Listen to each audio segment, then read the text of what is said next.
صباح الخير يا جماعة، ازيكم وعاملين ايه؟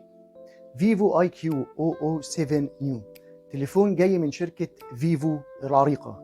التليفون دوت فيه مواصفات قوية وشوية اوبشن كده رائعة، شاشة، كاميرات، بطارية وشاحن قوي جدا. غير كده سعره المفاجأة اللي انتوا هتفاجئوه او هتتفاجئوا بيه يعني في اخر الحلقة ديت، عشان كده تابعوا الحلقة دي لغاية اخرها. يلا مع بعض نراجع التليفون الرائع اللي من شركة فيفو، هو فيفو اي كيو 007 نيو، ونشوف مميزاته ومواصفاته وعيوبه ونعرف سعره كمان. يلا بينا.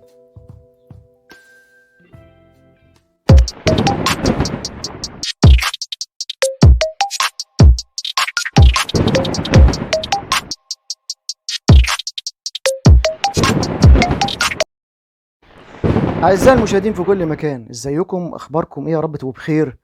اهلا بيكم في حلقة جديدة من حلقات قناة ثاندر تكنولوجيا ومعلومات، ومعاكم اخوكم اشرف. كنت عايز اسجل الحلقة دي بدري شوية، وكنت عايز اعرض الحلقة دي بدري شوية قبل غلو او تحرير سعر الدولار ونزول قيمة الجنيه. ليه؟ لان التليفون اللي هنعرضه النهاردة من شركة فيفو، اللي هو فيفو اي كيو 00 نيو 7 او 7 نيو، وات ايفر يعني الرقم، من ضمن السلسلة بتاعة فيفو اي كيو 007 الجديدة. التليفون دوت نازل بسعر رائع جدا، بس عامة في اخر الحلقة احنا هنشوف السعر بعد علو الدولار بقى بكام، ومقارنته طبعا باسعار الموبايلات، ده في اخر الحلقة ان شاء الله. خلينا دلوقتي في التليفون اللي معانا النهارده. التليفون اللي معانا النهارده دوت اللي من شركة فيفو، تليفون رائع جدا ونازل بمواصفات قوية وقاتلة وجبارة، من حيث الشاشة، من حيث العتاد، من حيث القوة، من حيث البروسيسور، من حيث الكاميرات، من حيث البطارية، الشحن السريع. وعشان كده التليفون ده انا رشحته ان انا ابتدي بيه الاسبوع دوت، او ان احنا نبتدي نعرضه لحضراتكم ونشوف اخباره ايه ونشوف دنيته ايه. التليفون هنستعرضه مع بعضينا ونشرحه حته حته، هنعرف مميزاته وعيوبه، هنعرف تفاصيله وسعره، وهنقف على الحاجات او المعلومات اللي فيه، وهسيبه بعد كده بين ايدين حضراتكم تقرروا اذا كنتم عايزين تشتروه ولا لا، زي ما يتراءى ليكم حسب البادجت اللي تحت ايديكم. يلا مع بعض نبتدي نراجع التليفون اللي معانا النهارده. بس قبل ما هنبتدي مش هنسى زي كل مره اوصي حضراتكم ما تنسوناش سبسكرايب، اللايك، الشير في كل مكان، الكومنتس، وزر الجرس لو سمحتم فعلوه دعما او يجيلكم كل خبر بالفيديوهات الجديده.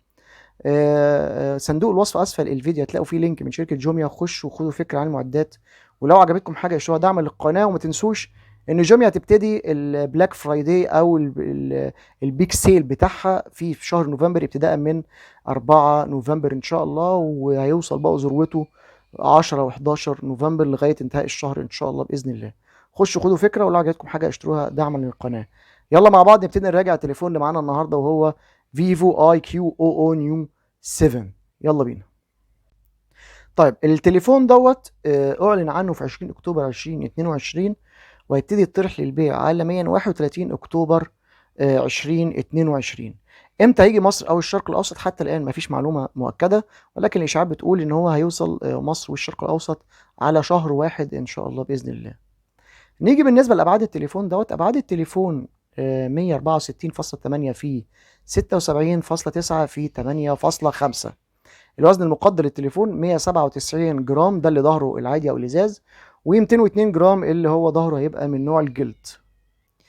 التليفون هيبقى من الامام جوريلا جلاس فيكتس، ومن الفريم هيبقى من الالومنيوم، ومن الظهر هيبقى من البلاستيك او من الزجاج القوي، غير اللي هو من الجلد اللي شكله شيك، اللي بيقولوا عليه الجلد النيبه او الجلد المطعم اللي شكله شيك زي ما انتم شايفينه في الصور.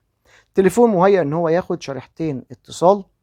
نيجي بالنسبه للشاشه. الشاشه هتبقى من نوع الاموليد، ترددها او الريفريش ريت بتاعها 120 هرتز، بالدعم الاتش دي ار 10 بلس، والنتس بيوصل ل 1500 نتس. شاشه قويه وتقيله بتردد عالي وقوي، وممكن كمان تستخدم للالعاب والجيمرز اللي هيحبوها قوي. مساحه الشاشه يبقى 6.78 انش، قوه استحواذ 87.6%. ريزولوشن الشاشه هيبقى 1080 في 2400 بكسل، بقوه 388 بكسل لكل انش. طبقه الحمايه زي ما احنا قلنا كورنينج جوريلا جلاس فيكتس. هنيجي بالنسبه لبلاتفورم او السيستم اللي نازل بيها، هيبقى اندرويد 13، وده اول تليفون تقريبا انا استعرضه هيبقى بقوه اندرويد 13. ال ال الواجهه بتاعته هتبقى من نوع الاورجن الاو اس اوشن، وهيبقى البروسيسور بتاعه من نوع الميديا تك دايمن سيتي 9000 بلس. الاعتماديه بتاعته هتبقى 4 نانومتر. زي ما احنا عارفين ده اول دايمن سيتي هستخدمه او بروسيسور من ميديا تك هتكلم عنه، 4 نانومتر الاعتماديه بتاعته. وزي ما احنا عارفين برضو ده اوكتا كور او ثماني النواه. الكور الرئيسي او الكاستم القوي هيبقى بقوه 3.2 جيجا هرتز كورتكس اكس 2. ثلاث انويه المتوسطه بقوه 2.85 جيجا هرتز كورتكس اي 710. الاربع انويه الموفره للطاقه بقوه 1.80 جيجا هرتز كورتكس اي 510. الجي بي يو وحده الرسوميات من نوع المالي الجي 710 ام سي 10. للاسف التليفون ده ما بياخدش كريت ميموري، ولكن عزقنا ان هو الذاكره بتاعته اما 128 جيجا بايت او 256 جيجا بايت او 512 جيجا بايت من النوع اليو اف اس 3.1. الرامات بتنزل لاما 8 جيجا بايت رام مع ال 128 او 8 او 12 جيجا بايت رام مع ال 256 او 12 جيجا بايت رام فقط مع الذاكره ال 512. الكاميرات الشكل الخلفي هيبقى شكله مستطيل من الخلف، كبير شويه، بيتخيلوا من جوه دايره متوسطه. الدايره دي فيها كاميرتين فوق بعض، وتحت المربع المستطيل الاسود دوت هتلاقي فيه كاميرا مربعه صغيره العريضه وتحتيها الفلاش بتاعها. نيجي بالنسبه للكاميرا الرئيسيه او العريضه دي بقوه 50 ميجا بكسل، فتحة عدسه 1.9، بتدعم البي دي اف والاو اي اس والاوتو فوكس. كاميرا الالترا وايد او الزاويه العريضه بقوه 8 ميجا بكسل، فتحة عدسه 2.2، ودي فيها الاوتو فوكس. والكاميرا الماكرو دي بقوه 2 ميجا بكسل، فتحة عدسه 2.4. ال اي دي اللي تحت في الاسفل ده فلاش بيدعم الكاميرات وبيدعم تصوير اتش دي ار والبانوراما، والتصوير الفيديو بيوصل ل 4 كي بي فريم 30 فريم بير سكند.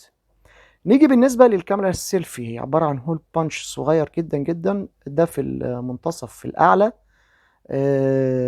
و بقوة 16 ميجا بكسل، فتحة عدسة 2.5، بدعم تصوير اتش دي ار، والفيديو بيوصل ل 1080 بكسل بفريم 30 فريم بير سكند.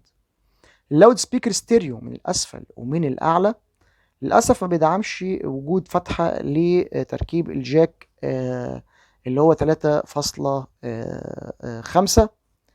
وحدات الكوميونيكيشن رائعة جدا. الواي فاي بأحدث حاجة، البلوتوث بأحدث فيرجن 5.3، الجي بي اس دول باند بأحدث حاجة، الان اف سي موجود، الانفراريد موجود، الراديو مش موجود، اليو اس بي من نوع التايب سي ال 2.0. نيجي بالنسبة للسنسورز، فالفينجر برينت أو البصمة أسفل الشاشة أوبتيكال زوم، وبقية السنسورز موجودة كلها في التليفون. بالنسبة للبطارية من نوع الليثيوم 5000 ملي أمبير، زي ما بتقول الشركة بتكفي يومين أو يومين إلا حاجة بسيطة على أقصى تقدير. معاه شاحن سريع 120 واط، بيشحن 50% في 9 دقايق، و100% تقريبا بنتكلم في 20 دقيقة تقريبا يعني. الالوان اللي هتنزل منه هو اللون البرتقاني والبلاك او الاسود والبلو. تقريبا البلو في منه نوعين، اللي هو اللي بجلد والعادي، اما الاورنج فهو الجلد بس، والبلاك اللي هو البلاستيك العادي او الازاز الظهر اللي لونه اسود شيك كده. تقدير التليفون باليورو كاحدث حاجه 380 يورو، يعني تقريبا احنا بنتكلم بسعر النهارده بالدولار تقريبا بيوصل ب 9500، ده على اقصى تقدير، لان انا طبعا بحوله باليورو وضارب اليورو كمان ب 25 يعني يبقى ازيد، بنتكلم في 9000 تقريبا و500 و9600، ده قبل الضرايب والجمارك.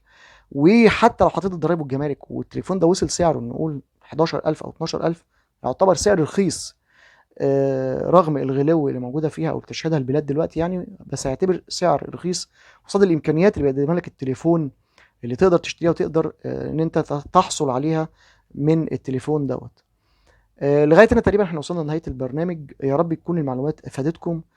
مش هنسى زي كل مره اوصي حضراتكم ما تنسوناش سبسكرايب، اللايك، الشير في كل مكان، الكومنتس، وهنرد على حضراتكم على طول. زر الجرس لو سمحتم فعلوه عشان يجيلكم كل جديد. صندوق الوصف اسفل الفيديو هتلاقوا فيه لينك من شركه جوميا، خشوا عليه وخدوا فكره عن المعدات والاكسسوارز. لو عجبتكم حاجه اشتروها دعما للقناه. شكرا جدا لحسن استماعكم، وسلام عليكم.